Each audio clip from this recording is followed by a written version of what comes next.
Cuando tenemos un péndulo sin fricción, un péndulo simple, tenemos la longitud de la cuerda L, tenemos una masa 2 y tenemos un ángulo del péndulo. Al mismo tiempo el péndulo se está desplazando en el eje X, tenemos una masa 1 en el origen del péndulo, tenemos una distancia x1 y tenemos una distancia x2 que va del origen a la masa 2. También tenemos una altura que es y2, que la calculamos como menos, porque está en el eje Y hacia abajo, menos L por el coseno del ángulo, que sería la altura y2. Acá la escribimos. Y tenemos x2, que sería la suma de x1 más la distancia de L seno de teta. La escribimos acá. Tenemos dos coordenadas generalizadas. Para este sistema tenemos una coordenada generalizada en el ángulo θ y una coordenada generalizada en el ángulo, en la distancia del desplazamiento del péndulo, que sería x1. Para x2 y y2 debemos sacarle la derivada. Derivamos x2, me quedaría x2 punto es igual a x1 punto más L por la derivada del seno, que sería coseno del ángulo, por la interna, que sería θ punto. Y para y2 también sacamos la derivada, quedaría y2 punto es igual, la derivada de coseno es menos seno, por este menos quedaría más L θ punto, que sería la interna del coseno, por seno de θ. Luego procedemos a sacar la energía cinética. Sabemos que la energía cinética es igual a un medio de la masa por la velocidad al cuadrado. Como tenemos dos sistemas, tenemos que hacer la suma de ambos sistemas. Tenemos que la energía cinética es un medio de la masa 1 por la velocidad 1 al cuadrado más un medio de la masa 2 por la velocidad 2 al cuadrado. Para el sistema 1, la velocidad la podemos dar en términos del desplazamiento como sabemos que la derivada del desplazamiento es la velocidad, entonces x1 punto. Y para la velocidad 2 hacemos lo mismo, pero en este caso tenemos en el eje Y, en el caso de X de B1 solo tenemos desplazamiento en el eje X, pero como el péndulo simple tenemos desplazamiento en X para B2, que sería el del péndulo simple, tenemos desplazamiento en x2 y en y2. Entonces hacemos la derivada de x2 punto al cuadrado más la derivada de y2 punto al cuadrado. Luego de eso reemplazamos. Acá quedaría igual. Tenemos un medio de m2, entonces reemplazamos x2 punto, que ya lo teníamos acá arriba, elevado al cuadrado. Sería el primero al cuadrado más el doble producto del primero por el segundo, más el segundo al cuadrado, más y2 punto al cuadrado, que sería este término que tenemos acá elevado al cuadrado. Este sí quedaría igual. Aquí me faltó un puntico. Tenemos entonces que la energía cinética para este sistema sería un medio de la masa 1 por x1 punto, este término queda igual. Acá en este término de acá, lo que prosigue es bueno, acá hacemos una factorización, factorizamos L2 θ punto cuadrado, que multiplica seno cuadrado, y acá multiplica coseno cuadrado, y quedaría L2 θ punto cuadrado, coseno cuadrado más seno cuadrado, que sería por identidad fundamental, sería 1. Este término acá queda igual. Luego este término queda igual, acá quitamos este 1 que multiplica L2 θ2 puntos, y me quedaría en la energía cinética del sistema. Luego sacamos la energía potencial, la llamamos B. La energía potencial es igual a la masa por gravedad por la distancia de Y2. En este caso tenemos masa 2 por gravedad por la distancia de Y2, que acá en este lo habíamos llamado menos L coseno del ángulo. Menos L coseno del ángulo. Reemplazamos, entonces queda menos masa 2 por gravedad por L por coseno del ángulo. Luego seguimos con el paso 4, que es definir el lagrangiano. El lagrangiano sabemos que es la energía cinética menos la energía potencial. Entonces tenemos la energía cinética menos la energía potencial. Reemplazamos las ecuaciones de la energía cinética, la energía potencial. Hacemos una factorización. Aquí en este caso tenemos M1. Aquí tenemos un medio de x1 punto al cuadrado. Lo tenemos aquí en estos dos términos. Hacemos la factorización. Acá me queda igual todo este término, sacando x1 punto. Acá menos por menos me da más, me quedaría el término igual.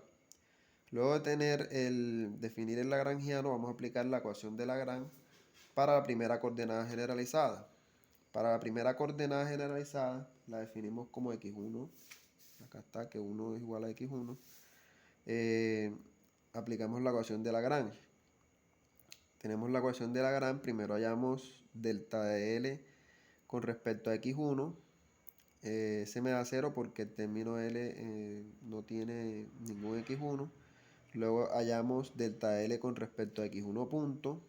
Este término, si en este caso tenemos x1 punto aquí, la derivada de este baja, me quedaría 2 sobre 2 de m1 más m2, que es constante, por x1 punto, más la derivada de x1 punto en este caso aquí, me quedaría 2 sobre 2, m2 es constante, L es constante, teta punto es constante y coseno de teta es constante, x1, la derivada sería 1. Ya no tenemos más términos de x1 en el resto de la ecuación, por lo que lo demás es constante y se hace 0.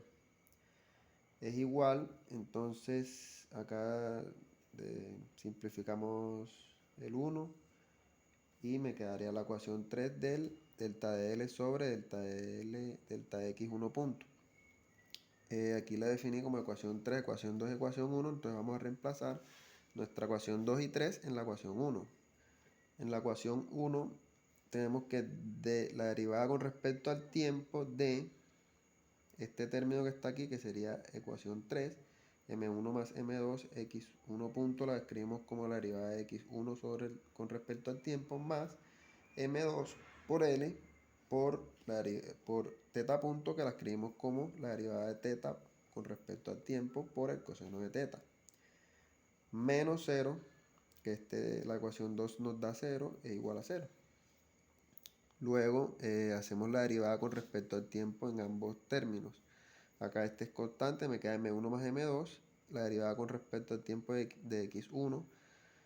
De la derivada de x1 con respecto al tiempo sería la doble derivada de x1 más m2 por L, que sería constante, por la derivada de este término. Tenemos la derivada de un producto, ya que el coseno de teta depende del tiempo y el teta punto también depende del tiempo. Entonces me queda la derivada de un producto, sería la derivada del primero por el segundo, más el segundo sin derivar por la derivada del primero. La derivada del primero es menos, del segundo es menos seno.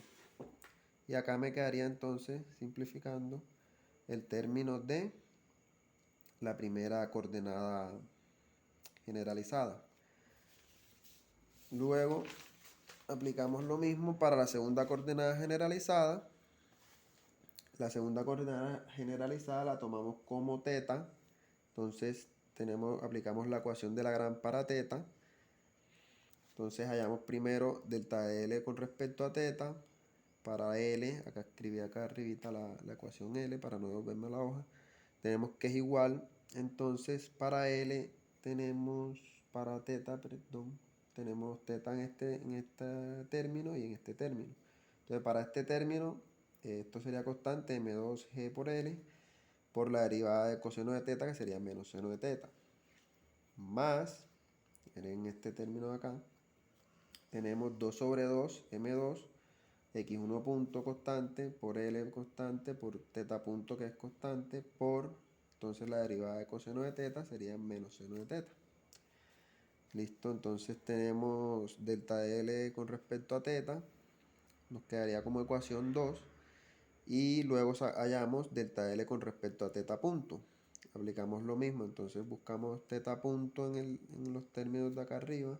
Tenemos a teta punto en este término y en este término. Entonces, para este primer término, teta punto sería 2 sobre 2 M2 x1 punto. Estamos con ese x1 punto constante por L por teta punto. Entonces teta punto desaparece, se hace 1 coseno de teta. Entonces esto nos quedaría la derivada de este término. Ahora la derivada de este término sería, la derivada de teta punto al cuadrado sería el 2 baja, quedaría 2 sobre este 2 de acá, por M2, por L al cuadrado que es constante, por teta punto. Y ahí sí sabemos la derivada de ambos términos. Y nos queda que esto es igual a lo que término que tenemos acá, queda como ecuación 3 ya simplificando. Entonces hacemos lo mismo, reemplazamos la ecuación 2 y la ecuación 3 en la ecuación 1. Y nos queda que la derivada con respecto al tiempo de la ecuación 3 menos la ecuación 1 es igual a 0. Acá hacemos entonces la derivada con respecto al tiempo de este término de acá, nos queda m2l es constante. Entonces sacamos la derivada de coseno de teta por x1 punto. Se saca la derivada de un producto, nos queda que es menos seno de teta por por el segundo término más la derivada el primero por la derivada del segundo, que sería x1 punto punto. Hacemos lo mismo entonces para derivamos el segundo término más este es constante L2 y nos queda teta punto punto. Solo sabemos la derivada de teta punto. Acá menos por menos da más y este término me queda igual. Bueno, acá factoricé M2L en ambos lados, me queda así, igual a 0. Acá nuevamente factorizo ahora M2L en ambos lados para simplificar la ecuación y me queda que es igual a 0. Para obtener entonces la segunda ecuación, segundo resultado de la segunda coordenada generalizada. Listo, muchas gracias.